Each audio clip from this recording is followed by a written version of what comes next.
So we're going to draw an octagon with as few markings as we can, so we don't have to erase as much when we use the shape or if we fill it in with a marker.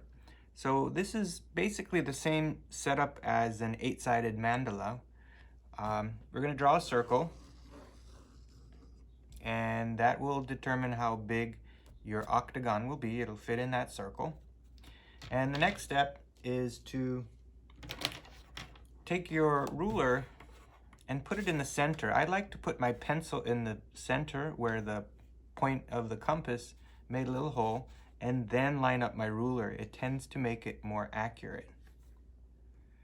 So now if I wanted to, I could draw a line and erase it later, but I'm basically cutting my circle in half or bisecting it. The next step, we want to find 2 points that are halfway in between the two we already made. So we're going to extend our compass a bit larger so it goes past the center, and we're going to put the point where the marking and circle meet, the marking we just made. The more careful and accurate you are, the more accurate your octagon will be. And we're going to make an arc. We're going to repeat that on the other side, and we're going to see sort of an egg shape or a seed or eyeball shape. And when we connect the dots of these two intersecting points, we're going to find the place we're looking for, the middle of these two dots. If we drew this line and drew this line, those would be called the perpendicular bisectors. So I want to carefully line up my ruler and make a mark on top and a mark on the bottom. So if we wanted to draw circles, we could, use the 8-sided mandala shape to make an octagon as well. But we're going to do this with less markings. We'll erase this later. So the last step is to find the spot in between these two markings. So we're going to repeat what we just did. This is called bisecting, where we make this little egg shape or eyeball shape.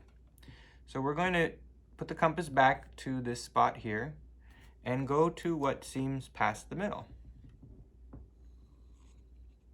And we're going to make a mark and go to the other side on top and repeat that. So again, we now know it's in between here, but we'll find the exact spot by lining our ruler up. Now, since it's lined up at the halfway point and it goes through the center, we could make a marking on the other side.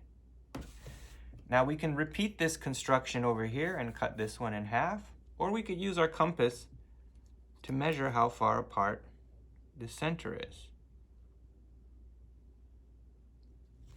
And just swing it over here and make the marking. And then move our compass here and make the marking. So now we have 1, 2, 3, 4, 5, 6, 7, 8.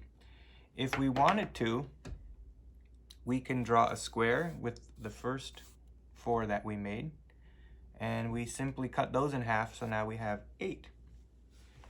We can connect the dots. I'm going to go quickly. You definitely want to be careful and be more accurate, just so you can see. And, with the 8-sided star, we could make a lot of cool designs and different patterns.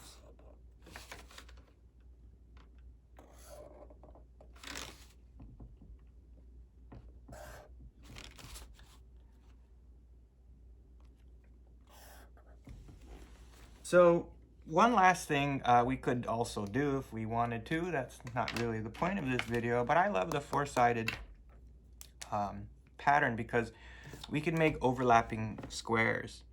So I can connect from here to here and go to every other one and make a square. And then repeat that to get sort of an 8-sided star, which is also a fun little design to make. But this is our basic construction for an octagon.